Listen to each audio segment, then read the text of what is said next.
All right, we're gonna finish this up. So we have talked about monosaccharides, kind of what they look like, how to draw them in ring structures, how to visualize the chiral carbon in a Fisher projection, which is the straight chain structure. And we've also looked at oxidation and reduction. Okay, so review real quick. When you oxidize a carbohydrate, what do you get? What functional group? What did we say? When you oxidize it, you get a carboxylic acid. When we reduce it, we get alcohols, okay? Sugar alcohols are used as sweeteners in food. They don't affect our blood sugar levels. Carboxylic acids, when we have reducing sugars, we get carboxylic acids, and we really didn't talk about any purpose of those, but then we looked at reaction with monosaccharides, how to form a glycosidic bond, and then how to hydrolyze it, okay? That's what we've gone over so far. Yeah, did I say it backwards, Cameron? Aldehydes do get oxidized to carboxylic acids. But the carbohydrates, the monosaccharides we're talking about, they have aldehyde functional groups. So I may have said carbohydrates, but it's the functional group, the aldehyde functional group that gets oxidized.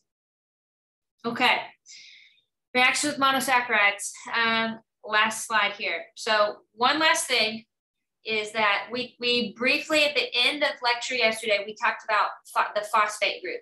Okay, so the phosphate group was this. We have a P, and we have O. Some of them are double bonds, but for the sake of time, and then we have three possible, I think this was double bond right there. Three possible acidic hydrogens, okay? Now in our bodies at our physiological pH, we see this PO3 with a -2 charge, okay? So it has lost, this phosphate group has lost two of these hydrogens, two are negatively charged. This is a phosphate group. Now these phosphate groups can be added on to biological molecules in a process called phosphorylation. We'll define phosphorylation later. Phosphorylation directly will not be on exam 2. Like I'm not gonna ask you what is phosphorylation, but these phosphate esters, okay, can be formed on sugars, okay? So our biological molecule that we're focusing on today are these sugar molecules, monosaccharides. We can put phosphate groups on sugars. All right, so that would be a phosphate group. It actually becomes an ester. How is it an ester? This right here, the carbon to oxygen to, this is the phosphate group, PO3 with a -2 charge. That is the ester part of it. So it says a phosphate ester, that's why it's a phosphate ester. Okay, phosphate esters contain PO3 groups bonded to the oxygen form from a hydroxyl group. Okay. Hydroxyl groups on sugars can also bond with phosphate. So what it's saying is any of these other hydroxyl groups could also bond with phosphate group. Okay. Phosphate esters are reactants and products all throughout the metabolism of carbohydrates and glycolysis as shown below. So why is this important? Well, we're going to hit glycolysis next week. And what you're seeing here, so glucose, when it's phosphorylated to glucose 6-phosphate, we call it glucose 6-phosphate because the phosphate group is on, this right here is carbon number 6 on glucose if you number them. So we just call it glucose 6-phosphate to tell us where the phosphate group is on glucose. This is the first step in glycolysis, okay? So I'm just trying to illustrate why phosphorylation of sugars is significant, okay? It is significant because ultimately when we metabolize glucose in our bodies, your bodies are doing this right now, breaking down glucose to get energy. Our final product looks like this. And then it's got an O, and I can't remember, I think this could be O right there as well. It's called pyruvate, okay? And how do we go from this all the way to this? There's a lot of steps, okay? There's a lot of steps that get us from a 6-carbon to a 3-carbon. 1, 2, 3 carbons in it. Actually, I think So are we going to the 3-carbon? We need to know this, or are we just going to this? I'm just trying to tell you why phosphorylation is significant real quick. Oh, okay. 1, 2, 3. Sorry, this is the structure. So how are we going to break glucose down all the way into something that only has 3 carbons? Right now it has 6 carbons, okay? So phosphorylation is the first step in this, and what it does is it makes this ring unstable, okay? It makes it unstable so that enzymes can come in there and start breaking apart the carbon-carbon bonds in the ring, okay? Because ring structures are normally very, very stable, okay? When we introduced aromatic groups, we talked about how stable ring structures can be. And so phosphorylating, particularly glucose here, helps to destabilize this ring so that enzymes can then come in and break this down through the pathway of glycolysis. Okay, so this is actually step 1 in glycolysis. You don't need to, I'm not going to ask you what is step 1 of glycolysis on the exam, but I may ask you why is phosphorylation important when it comes to monosaccharides. Okay. Questions on that? All right, this is a table. So when we looked at formation of glycosidic bonds, what we were doing is we're taking 2 monosaccharides, we're forming a disaccharide. Okay, so this is actually a table of several disaccharides, and then the sources, common sources for them, and then how some of them are sugar substitutes. So it's also relating the sweetness effects of these sugars compared to sucrose. So we start with sucrose, and we give sucrose a value of 100. And then we label or we determine the sweetness of other sugars and sugar substitutes compared to sucrose, okay? So sucrose is a disaccharide formed from glucose and fructose. You'll see that on a table in just a second. Don't write that down. But look at the sweetness effect, okay, relative to sucrose. Look down here, especially these sugar substitutes. Anybody know what aspartame is used for?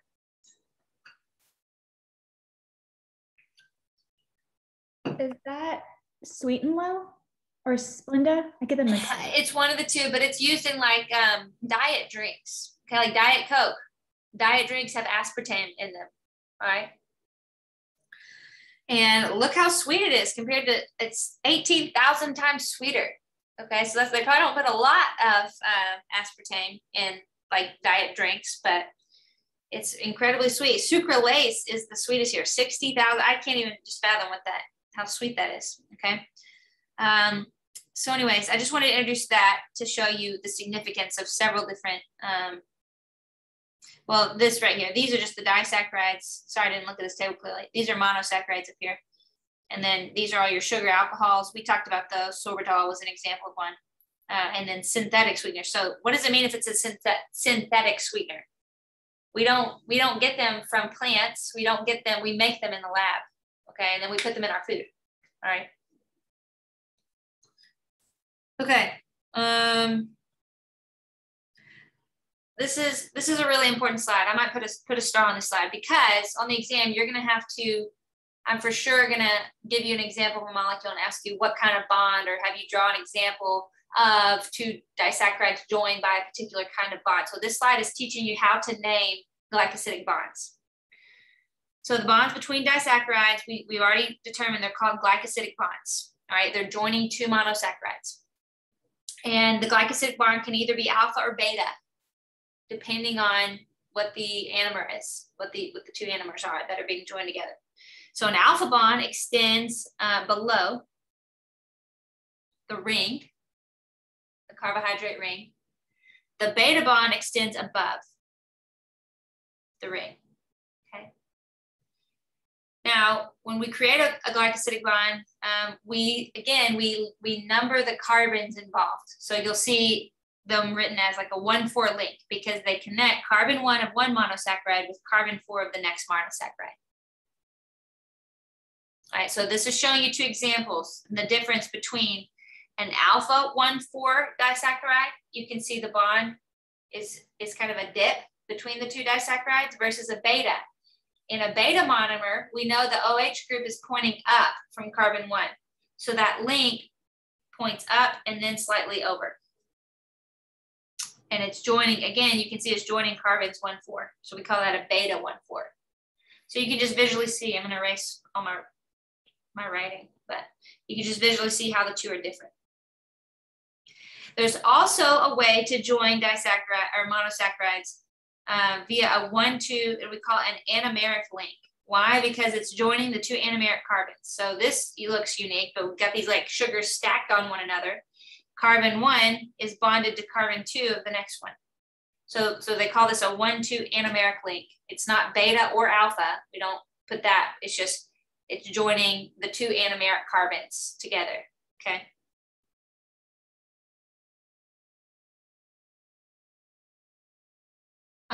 There could be times where it is a 1,1 anomeric link.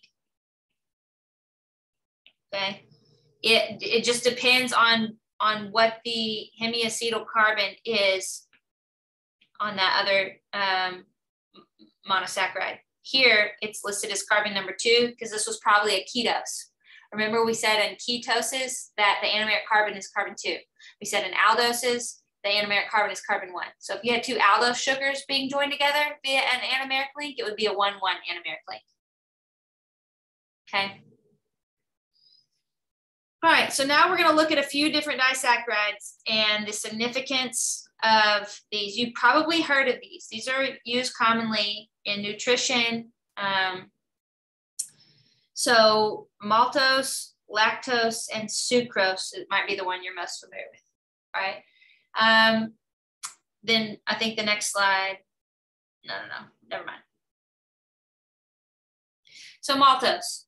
Several things are pointed out on this table, and I don't want you to memorize everything on this table, but I definitely want you to be familiar with the language that you're seeing now, okay? It's telling you what the 2 monomers are, and it's telling you the type of bond joined by an alpha 1,4 bond. So now you know what that means. You know what that should look like. If I had asked you to draw that out, you could draw that out. Now, we also have talked about reducing sugars. How do we know if like a disaccharide is a reducing sugars? Or a reducing sugar? Well, this tells you over here, tells you what to look for. So it says you've got a hemiacetyl bond on the right glucose at carbon 1. Okay, which one's the right glucose? This one is the right glucose. And carbon 1 is right here. And this points that out, hemiacetyl at carbon 1.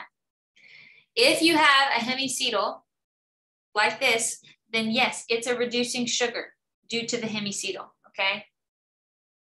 Do that hemiacetyl carbon. If you don't have a hemiacetyl carbon, then you're not a reducing sugar. We'll look at an example in a second.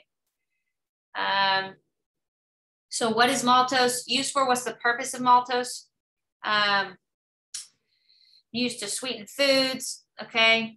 And it is also hydrolyzed to glucose by maltase. So that's an enzyme. So enzymes in the word, in fact, I ask you, notice which, I ask you to notice the corresponding enzymes responsible for hydrolysis during metabolism. They all end in ASE. So when you read something like maltase, that's an enzyme. That is what digests maltose in the small intestine. Okay, so I want you from this to be able to identify the type of bond if it was not labeled for you. I want you to tell me if a disaccharide is a reducing sugar or not. I would want you to be able to tell me that. And then something about the purpose of that disaccharide, what it's used for, what it's significant for, okay? So lactose has a beta 1,4 link. We can see that. Is it a reducing sugar? I'm looking right over here. You're always looking at the second monomer, the one on the right. And the first monomer, that hemiacetyl carbon is used for the glycosidic bond. But the second one, we do have a hemiacetyl carbon right here because we have an alcohol group and an ether group bonded to the same carbon. So that makes it a hemiacetyl. So due to that, it is a reducing sugar. Lactose is the sugar in milk, okay? And a lot of people, some people, they don't digest lactose very well, okay? So different conditions, in fact, those are if either humans are lacking the enzyme to break down lactose, or I thought this was funny. Lactose can also be hydrolyzed by bacteria in the large intestine, causing intestinal distress. Why don't you try that at your next doctor's visit? Doctor, I've just been having intestinal distress for weeks now. That's a nice way to put it, right? So this can cause what we call lactose intolerance, all right? So a lot of people who have lactose intolerance, they stay away from dairy. Why? Because it's not the only place lactose can be, but as, the primary source for lactose is in milk. All right. Sucrose, lastly, is actually joining glucose and fructose via a 1,2 anomeric link. Okay, that's how we get sucrose. And this is known as table sugar. Okay, it's the most common disaccharide we know of. Okay, we get it from just sugar cane, sugar beets. And that's probably the main things I want you to know about the kind of bond. Is sucrose a reducing sugar? Is it a reducing sugar? Do we have a hemiacetal? No. No, we don't. So this one's not a reducing sugar.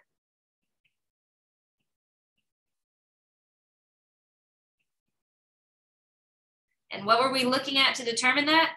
We were looking right here. Both of these would be the hemiacetal carbons. Neither one of those carbons have an ether and an alcohol group bonded to them.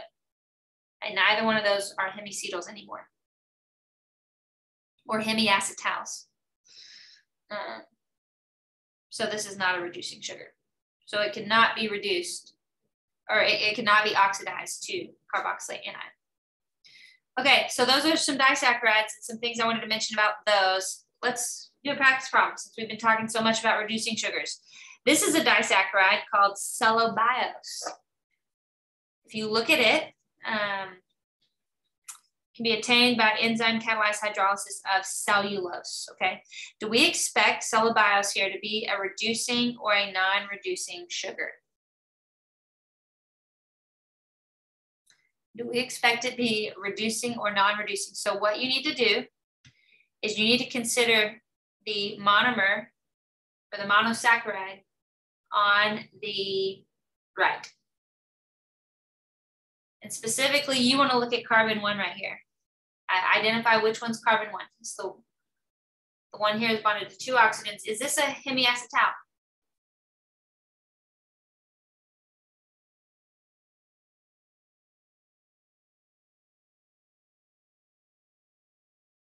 Yes. Yes, it is, Madison. We have an OH group and we have this ether bond, okay?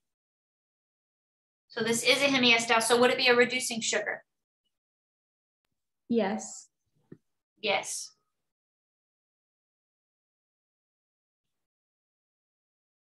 Remember, reducing sugars can be oxidized to a carboxylate anion, okay?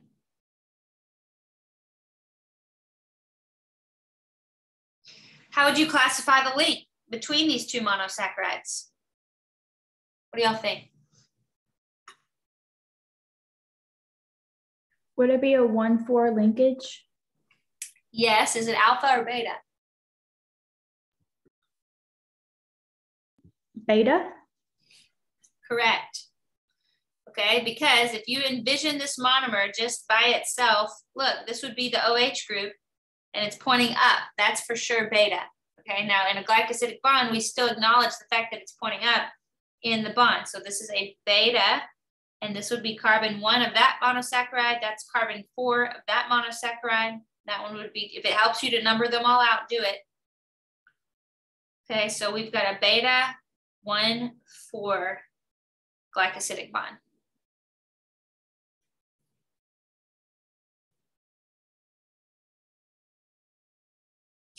Okay, what if we hydrolyze this disaccharide? What two monosaccharides would we get? Could y'all draw those? Could we name them? I bet we can. So we're just going to separate these. So real quick, draw these out, O, and then I always start with an O and a line to the left. And then I finish my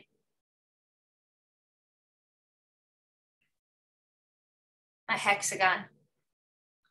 And then I always, so this is carbon 5 right here. I always shoot carbon 6 up, CH2OH. And then draw the other. So we got a OH group on carbon 2 that points down, an OH group on carbon 3 that points up, and an OH group on carbon 4 that points down. So this is carbon 1, and I got it down, up, down. And carbon 1 should have an OH like this.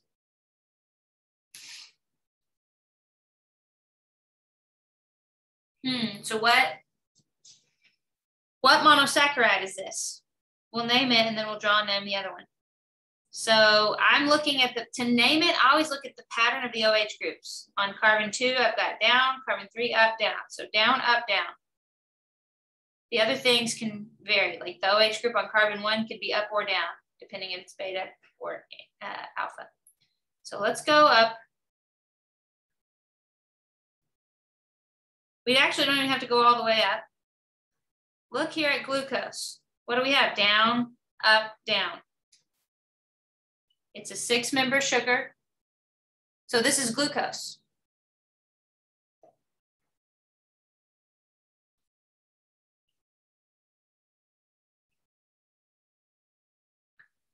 Okay, the other monosaccharide would be, you draw that. We have carbon 6 goes up, CH2OH.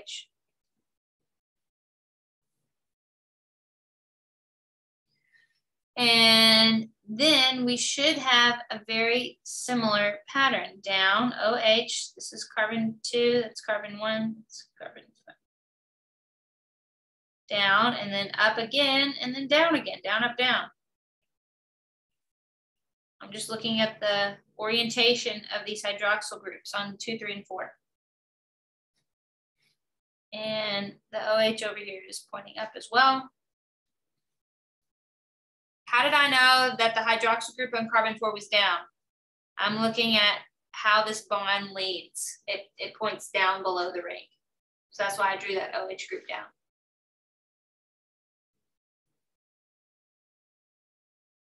So this is also glucose.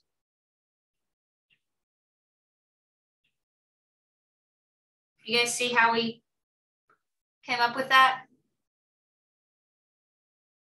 If I ask you to separate a disaccharide, draw the monosaccharides and name them, you think you could do that on the exam? You would want to have, probably this table would be super helpful, the one way up here.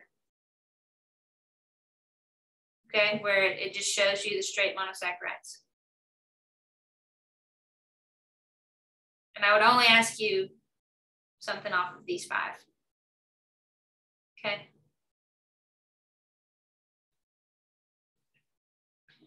All right, let's see what is next. Okay, so we've talked about monosaccharides, we've talked about disaccharides, now lastly polysaccharides. Okay, some important polysaccharides. Notice that they're based on glucose. So we just saw that cellulose is 2 glucose monosaccharides put together. Here's cellulose right here. By the way, remember earlier when I was telling you there's huge biological consequences whether a monosaccharide is alpha or beta? And here you see the difference, okay? I said cellulose and then starches like amylose or amylopectin demonstrate the difference between alpha and beta linkages or alpha and beta monomers. So cellulose is completely a long chain of glucose monosaccharides linked together with beta 1,4 linkages, okay? It is, wow, look at that stat, the most abundant polysaccharide on earth. It's found in plants, okay? And here was what I was gonna highlight. Humans do not digest cellulose. So I told you, I was like, I can't remember if it's the alpha or the beta form that we can and can't digest. It's the beta form. We don't digest cellulose, okay? This is what's like the fiber in wood, okay, and cardboard is cellulose. So that's why if you read down here, cellulose is used to build houses. It is. That's what wood is made of. Cellulose fibers.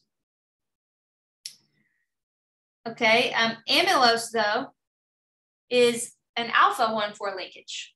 And just that small difference, it's still repeating units of glucose. That one small difference determines whether we can digest it or not. Okay, so it determines the kind of starches we want to eat.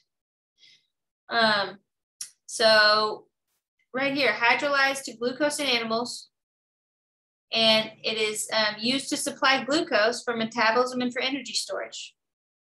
Okay, so we can digest this one. This is also found in plants. beans, wheats, grains, rice, potatoes. All right, so those are two important ones, cellulose, amylose. Amylopectin sounds very similar to amylose. It's alpha-1,4 linkage. The only difference is, so I said amylose and amylopectin are both referred to as starch. Both are found in plants. The difference is that amylopectin has a branching point. So you can branch off of where? I'll tell you where. It's this 6 carbon right here, okay, or the 6 carbon right here. You could start to branch, and I'll show you a figure in just a second of what a branched, really long polysaccharide branched amylopectin looks like. But you cannot branch off of amylose, just amylopectin. Okay, but they're both found in plants.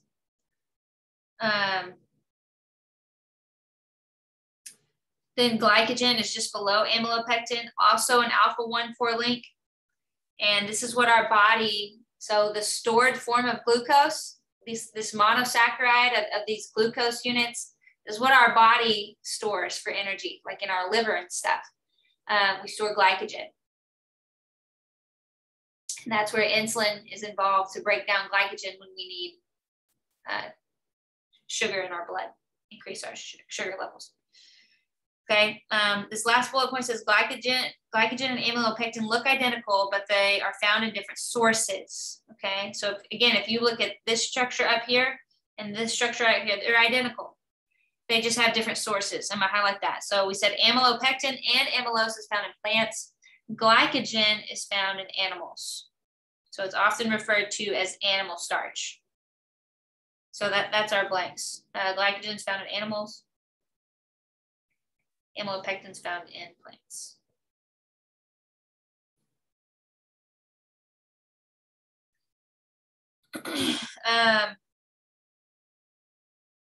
So I think this is really significant too. This is what I was saying. This is how we store glucose in our liver and muscle cells. This is pictures down below of just these polysaccharides and what they can look like. So I want to explain something really quick. These structures of these monosaccharides look different. They look all angled and not straight like they're drawn over here. And why is that? Well, we call these chair conformations. Don't write this down. You don't need to know. I'm just explaining why it looks different. In organic chemistry, they use this a lot, okay? So it's just called a chair conformation. It's perfectly valid. It's the same thing though, as if you draw it in a non-chair conformation. It just has to do with there's different stabilities associated with the straight and the chair conformations, okay? But these are both units of glucose, just drawn slightly different ways. So this is amylose. This does not have a branching point. Unlike just below amylopectin, see right here, this is carbon 6, and this is where I said the branching point. You can attach another monosaccharide down on top of carbon 6. And so when you do that again and again and again, you start getting structures over here that look like this. Long branched polysaccharide chains of glucose monomers. Remember, amylopectin and glycogen look identical. It's just that they have different sources, okay? In plants, amylopectin branches and kind of looks like this. Glycogen branches a ton, okay? And there's reasons for that, energy purposes for that, why there's so many branching points with glycogen. But I think that's it. I'm not gonna get into this, okay? So forget that slide. All right, so today, the biggest things for today, I want you to know how to draw the cyclic forms of monosaccharides. And then I want you to be able to draw I'm not gonna have you draw a polysaccharide, but I could have you draw a disaccharide on the exam and show like a beta-1,4 linkage or an alpha-1,4 linkage, okay? So I would want you to be able to draw those, name the linkages, and then tell me what kind of monomers are being put together. And even name the disaccharide if you have to, because we went over a table right here with these important disaccharides, maltose, lactose, sucrose, Okay, I won't ask you anything besides those disaccharides, but I might have you draw 2 monomers put together and then name them, or hydrolyze a disaccharide and name the monomers. Okay.